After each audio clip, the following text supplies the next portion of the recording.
أهلا بكم أصدقائي في حلقة جديدة. أغنيتنا اليوم هي أغنية ورق اسمرامن.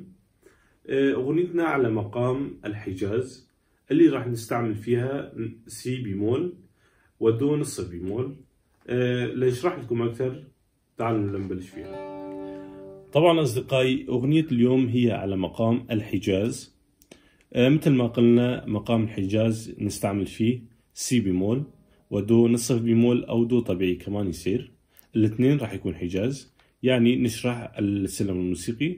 نبلش من الصول النصاني، لما ندق التيل النصاني فاضي صول لا سي بيمول.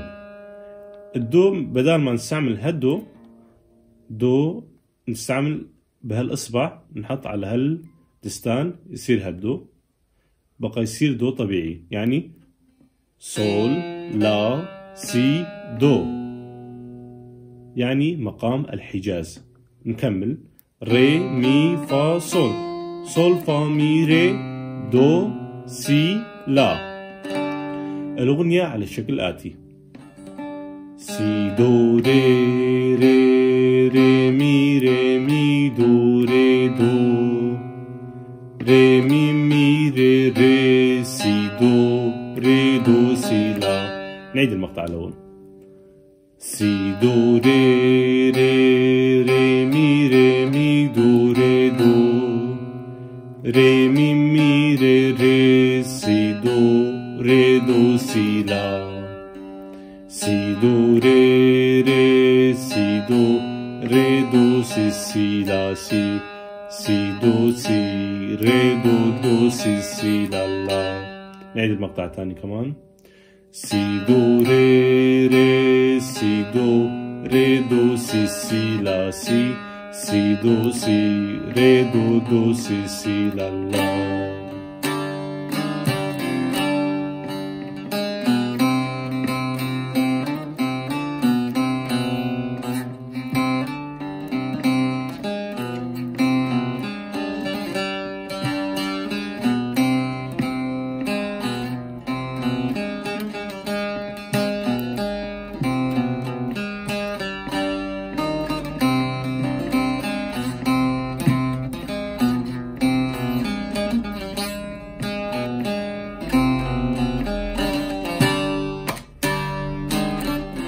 أصدقائي هذا كان درسنا اليوم، وهي هي نوتة الغنية كمان بشكل كتابي. أتمنى تستفادوا منها كمان. صوت الآلة كمان كان شوي مغبش، هي كمان كانت من ورق اللي حطينا عليه النوتة.